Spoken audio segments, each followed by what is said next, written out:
Welcome to This Explainer. Today, we're going to be unpacking the deep, complex, and honestly, absolutely fascinating history behind Al-Aqsa.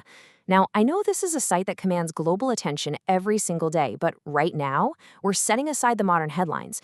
We are looking strictly at the historical facts to really understand its architectural and geopolitical evolution. We want to figure out how these stones were laid, who laid them, and how this entire space has transformed over millennia. All right, let's dive right into our foundation for today. To do this, we're using a comprehensive text by A.N.M. Sirajul Islam titled The History of Al-Aqsa Mosque. This is going to serve as our exclusive guide. Through this work, we're going to navigate centuries of sweeping changes. It's a remarkable chronicle that really peels back the layers of time, and we've distilled its key historical insights to guide our journey. We've got a lot of ground to cover, so we're breaking this down into 5 distinct eras. We'll start with the origins of a sacred site, then move to the early Islamic era, the Crusader period, the rule of the Ottomans, and finally, the modern context. Okay, part 1, origins of a sacred site, understanding the geography. So, right off the bat, there's a very common misconception we need to clear up. Al-Aqsa isn't actually just one specific building.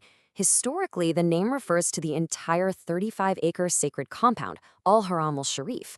I mean, we're talking about a massive footprint here that includes multiple distinct structures. The famous silver-domed Qibli Mosque, that's just one part of it, sharing the space with the iconic Golden Dome of the Rock. Grasping this scale is absolutely crucial to understanding the rest of our story. You see, this site held immense geographical and religious significance way before the famous mosques we recognize today were even constructed. Back in ancient antiquity, the very first foundations of sacred spaces were laid down here. Then, by the 1st century BCE, the surrounding plateau saw these major expansions, essentially creating a vast elevated stage. And it was exactly onto this already deeply revered stage that the dawn of the Islamic era arrived in the 7th century CE. Which brings us to part 2, the early Islamic era, building the foundations. What's truly astonishing about this era is just how rapidly the site was transformed. Think about this. In 637 CE, Caliph Omar arrives in Jerusalem. Just over 50 years later, in 691 CE, the spectacular Dome of the Rock is completed under Abd al-Malik. And shortly after that, in 705 CE, the major structure of the Al-Aqsa Mosque, the Qibli Mosque, is finished under Al-Walid I. So, from a bare plateau to a monumental complex in literally just a few decades. It really was a true step-by-step architectural evolution. You've got successive rulers building directly upon the visions of their predecessors. It starts out pretty modestly, with Umar constructing a simple wooden prayer house. But then Abd al-Malik completely scales up the ambition, with major stone construction, gifting the world the Dome of the Rock. Finally, his son Al-Walid I brings it to completion with the grand, silver-domed Qibli Mosque at the southern wall. It's just a perfect example of generational legacy building. All right, moving on to section 3, the Crusader period, a drastic transformation. Now, history is rarely a straight line, right? For a nearly 90-year window, the religious and functional identity of this entire compound was completely inverted. In 1099 CE, Crusaders captured the city and the whole Al-Aqsa compound. By 1119 CE, an incredible shift happens. The Knights Templar actually make the mosque their official headquarters.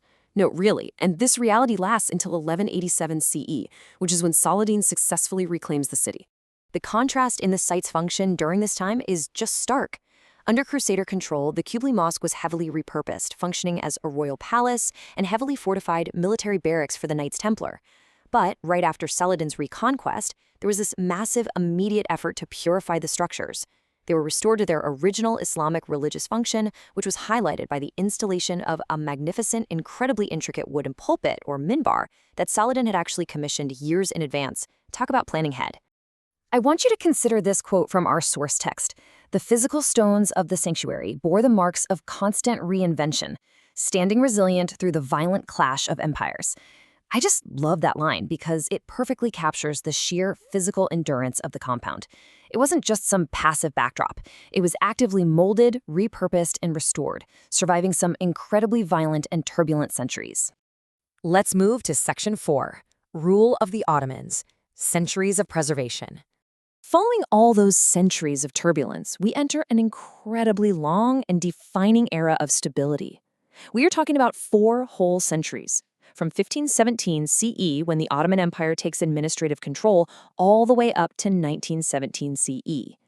A massive highlight in this timeline is 1536 CE, when Suleiman the Magnificent ordered extensive renovations. This 400-year window largely cemented the structural aesthetics and protective boundaries that are still preserved at the site today. You see, the Ottomans didn't just rule the territory, they acted as dedicated long-term custodians. They funneled resources into extensive repairs of the protective walls. They replaced the weathering exterior mosaics on the Dome of the Rock with those stunning, iconic ceramic tiles you see today, and they systematically maintained the roofs. And perhaps most importantly, they established religious endowments, known as waqf, specifically to fund this ongoing upkeep. This basically ensured the site's status was protected by a stable legal framework. Finally, Section 5, the modern context, a complex century. Coming out of 400 years of relative Ottoman stability, the 20th century hits, bringing a whirlwind of rapid, layered historical shifts that continually redefined the governance of this ancient site. In 1922 CE, the British Mandate era begins. Then, 1948 CE brings major post-war changes in regional administration.